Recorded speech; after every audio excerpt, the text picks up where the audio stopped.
couldn't do the Microsoft thing with an Apple person. They would probably say, well, Yeah, that's true.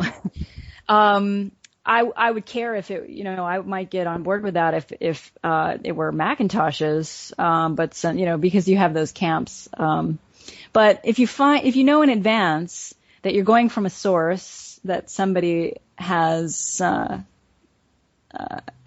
they would put stock in, as far as attribute them as an authority, somebody who has influence, who might actually do some radical move as a PR stunt or something. You might be able to convince them.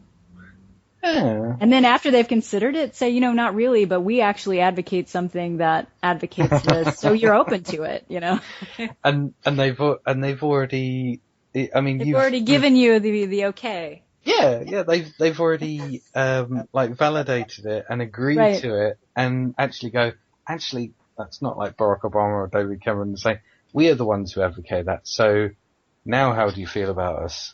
Right. Like, well, and I dare say a lot of people go, well, not that bad.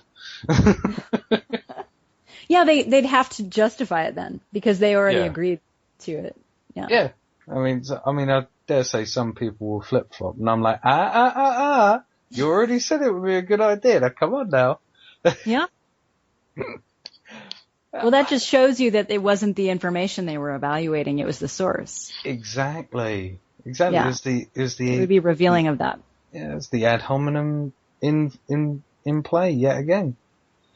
Yeah, I think that's actually a really good idea for a campaign. Actually, well, you know what you say on the on the global shows. If it's your idea, it's your project. So yes, your idea, your project. Yes, you've got to start this, Jeff. Oh, but I didn't approach it as here's what you need to do, Adam.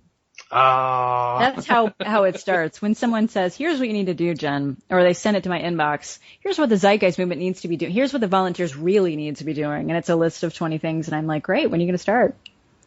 They're not ready for that response. Yeah, I've received, responses like that as well. I mean, there was one particular guy, because I was basically helping out with the Occupy Worthing group. And we were doing like a little playful like megaphoning session. Like there was me and another guy, and we both had megaphones, and we were talking about how, because in this country there was this whole thing about this work fair program that was essentially a sort of forced work program that unemployed people would be funneled into, and they would be forced into these pre-allocated jobs where they would be, I don't know, stacking shelves in Tesco or Poundland or wherever. And if they said no, I'm not going to do that, they would lose their benefits, and they'd basically be screwed. So we gathered together a lot of information, and we started to do that. And there was one guy who came up to me. I mean, I could clearly tell from the way he was talking that, he didn't give any details about the kind of things that he actually does or the kind of things that he would actually think may be a good idea. He was just coming completely from an angle of criticism where he's like, you're out here, talking on megaphones, but you've got to get some direct action and do it. And I'm like, this is exactly what we're doing right now, sir. And, have you found that, people who, you can definitely tell how successful or unsuccessful you may be with someone who the only thing they offer is criticisms and these, suggestions for what you should do. It's like, what you guys should be doing? You should be doing this. And I think because of that, you'll be successful. I'm like, and it's never anything they're actually doing. Yeah, exactly. You think, what's really funny is I've gotten emails, where the people have been writing in all capital letters. I absolutely need to talk to Peter Joseph to give him this idea that will save the world. And I need to talk to him now. And I'm thinking, well, you've already missed how the world gets saved. You don't do it by pointing a finger at somebody and saying, you need to do this. Yeah. Like, it's very interesting that people will do that. But yeah, we get all sorts of critiques all the time. And we have a lot of people that, and this is distressing at some level, especially if they've been activists for a while, that look at what we do, the educational stuff we're doing, and they try to diminish the importance of it in activism because they want to grow a garden, or they want to live in a commune, or they want, and they think that is real activism, and just spreading information and educating people and challenging people's belief systems is not. And I just encourage those people to experiment with exactly what they want to see done. I say, go do that and let me know how it goes for you, because you will not have success with creating a resource-based economic model without this component. Yeah. But some people have to learn that firsthand. I mean, we've had communes for hundreds of years. Like, they've been around. You don't have to reinvent the wheel. They've been around. And also too, it's sort of,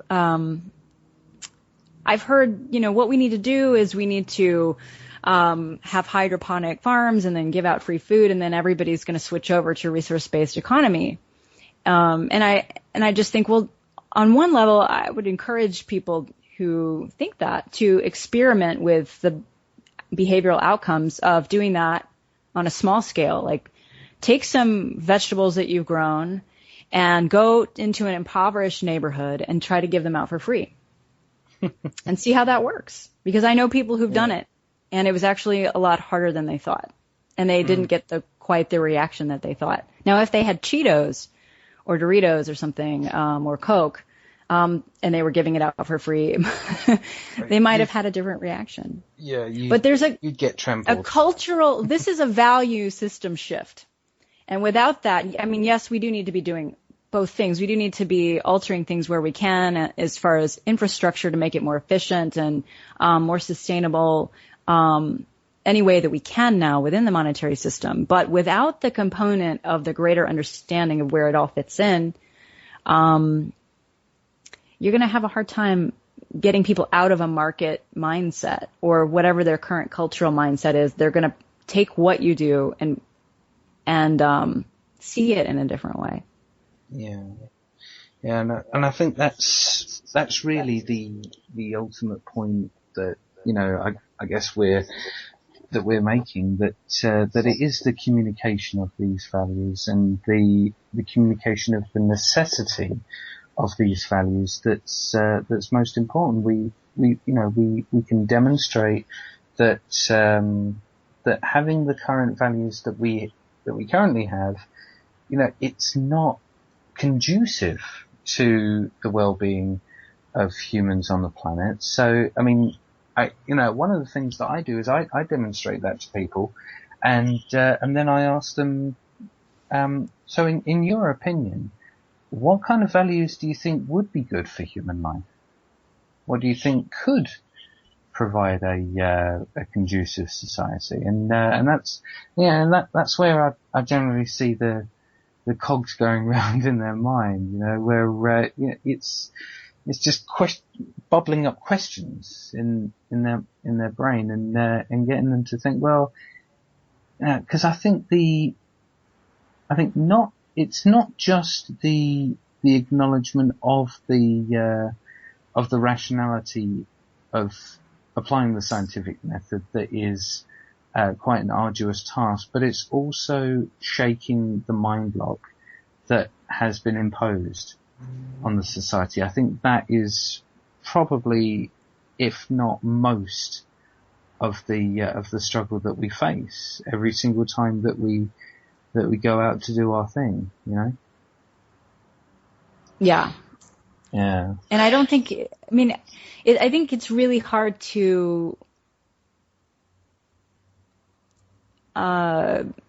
see the results immediately of the actions that we're taking, which is why it's very frustrating for people. They want to have an experience where they walk out their front door, tell everybody about the movement, and suddenly everybody's on board, and then we move toward a resource-based economy, and it kind of moves like clockwork.